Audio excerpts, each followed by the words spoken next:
বিসমিল্লাহির রহমানির রহিম। আসসালামু আলাইকুম, welcome to my new video. আজকে আপনাদের জন্য একটা মজাদার রেসিপি নিয়ে আসছি। যাদের মুখে রুচি নাই বা কিছু খেতে ভালো লাগে না তারা একবার ট্রাই করবেন। সেটা হচ্ছে ট্যাংরা মাছ দিয়ে আম, টমেটো, পেঁয়াজ, কাঁচামরিচ, হলুদ মরিচ, একটু রসুন বাটা দিয়ে এটাকে পানি দিয়ে জাস্ট তেল দিয়ে বসাই দিব। তারপরে এটা যখন হওয়ার পরে জাস্ট আপনারা খেয়ে দেখবেন, যদি ভালো না লাগে আমাকে বলবেন।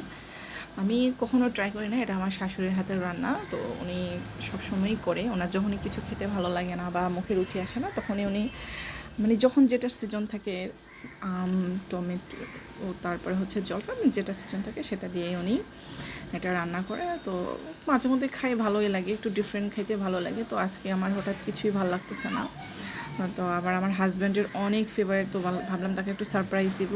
কিন্তু তাকে সারপ্রাইজ দিতে গিয়ে আমি সারপ্রাইজ হয়ে গেলাম, মানে এত মজা লাগছে যে আমি সব খেয়ে ফেলছি। তার জন্য অবশ্যই একটু রাখছি।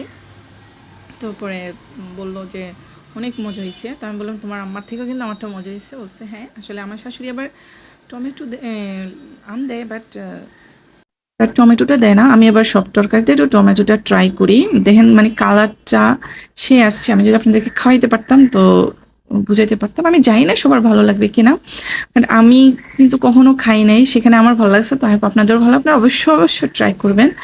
মানে সত্যি এই গরমের জন্য একটা বেস্ট রেসিপি এটা। তো মানে টমেটোটা দেওয়াতে মানে অনেক ঘন হয়েছে, যার কারণে ভালো লাগছে।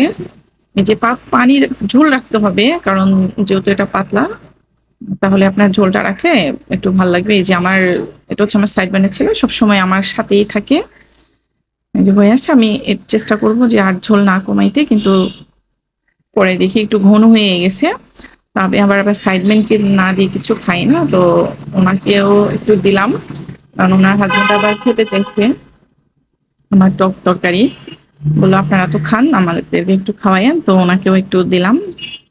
এটা না, ওনাকে আমি সবসময় চেষ্টা করি কিছু না কিছু দিয়ে দেওয়ার জন্য। তো আমার ভিডিও ভালো লাগে অবশ্যই অবশ্যই লাইক করবেন।